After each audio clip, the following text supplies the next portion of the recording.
हम पुनीता झा सब गोटा के प्रणाम करे छी। तो एक सिंदूरदान काल के गीत सुनैत जाओ।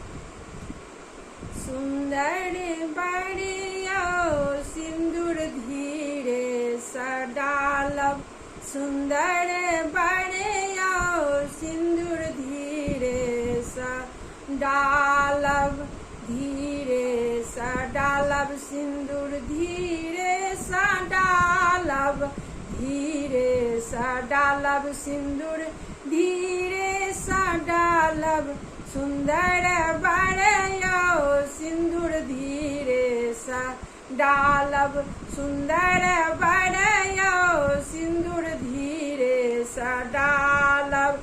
हमरा धिया के माथों में टीका, हमरा धिया के माथों में टीका, सुंदर बड़िया टीका चोरी ने करब, सुंदर बड़िया टीका चोरी ने करब, सुंदर बड़िया सिंदूर धीरे सा डालब, सुंदर बड़िया सिंदूर धीरे सा डालब।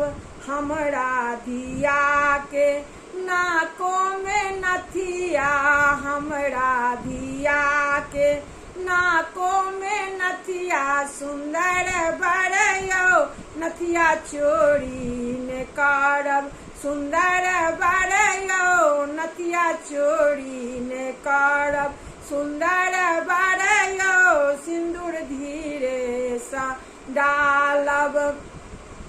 हमरा धिया के कानों में झुमका, हमरा धिया के कानों में झुमका, सुंदर बड़िया झुमका चोरी ने करब, सुंदर बड़िया झुमका चोरी ने करब, सुंदर बड़िया सिंदूर धीरे सा डालब।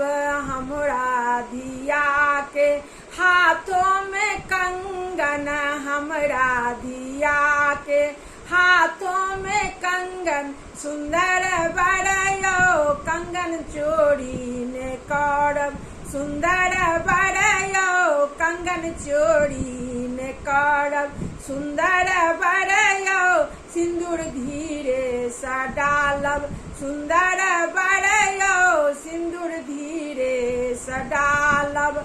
हमरा धिया के पैरों में पायल, हमरा धिया के पैरों में पायल, सुंदर बड़िया पायल चोरी ने करब, सुंदर बड़िया पायल चोरी ने करब, सुंदर बड़िया सिंदूर धीरे सा डालब, धीरे सा डालब सिंदूर धीरे सा डालब, धीरे सा डालब सिंदूर धीरे सा डालब, सुंदर बड़िया सिंदूर धीरे सा डालब, सुंदर बड़िया सिंदूर धीरे सा डालब, सुंदर बड़िया सिंदूर धीरे सा डालब, सुंदर बड़िया सिंदूर धीरे सा डालब।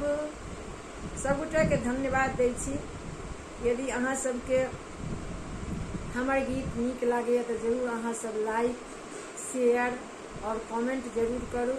और अहाँ सब जे केओ हमर चैनल के सब्सक्राइब नहीं केने छी जरूर अहाँ सब सब्सक्राइब करू। धन्यवाद।